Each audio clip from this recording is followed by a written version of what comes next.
মধ্যপ্রাচ্য যুদ্ধ পরিস্থিতির খবর। সার্বিক সংকট নিরসনে ইরানের সাথে ফলপ্রসূ আলোচনার দাবি করেছেন মার্কিন প্রেসিডেন্ট ডোনাল্ড ট্রাম্প। জানিয়েছেন 6টি কঠিন শর্তে 5 দিনের জন্য ইরানের জ্বালানি স্থাপনায় হামলা স্থগিত থাকবে।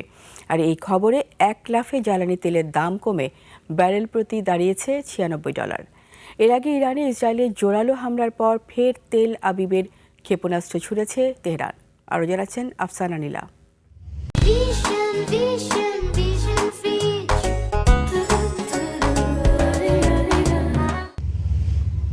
সোমবার ভোরে কেঁপে ওঠে ইরানের রাজধানী তেহরান। শহর জুড়ে ব্যাপক বিমান হামলা চালায় ইসরায়েল। দক্ষিণ ইরানের একটি সম্প্রচার কেন্দ্রে প্রাণঘাতী হামলায় একজন নিহত হন। এছাড়া গত 24 ঘণ্টায় যুক্তরাষ্ট্র ও ইসরায়েলি হামলায় এক শিশুর মৃত্যু এবং 3 বেসামরিক নাগরিক আহত হন।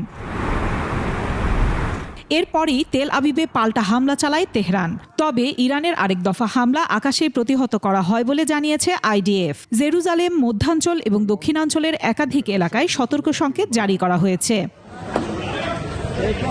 এদিকে কূটনৈতিক অঙ্গনেও তৎপরতা তুঙ্গে। ব্রিটিশ প্রধানমন্ত্রী কিয়ার স্টারমার এবং প্রেসিডেন্ট ট্রাম্প ফোনে কথা বলে হরমুজ প্রণালী পুনরায় চালুর বিষয়ে একমত হয়েছেন। আর সংকট সমাধানে 6টি শর্ত দেওয়া হবে জানিয়ে ডোনাল্ড ট্রাম্প বলেছেন 5 দিনের জন্য ইরানের জ্বালানি স্থাপনায় হামলা স্থগিত করা হচ্ছে।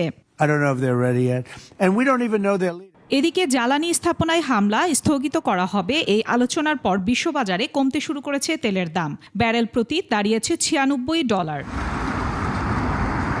অন্যদিকে স্থল অভিযান শুরু হলে পারস্য উপসাগরে নৌ মাইন পেতে দেওয়া হবে বলে হুঁশিয়ারি দিয়েছে ইরান। আর যুদ্ধে লিপ্ত সব পক্ষকে নতুন করে আলোচনার টেবিলে ফেরার আহ্বান জানিয়েছে চীন।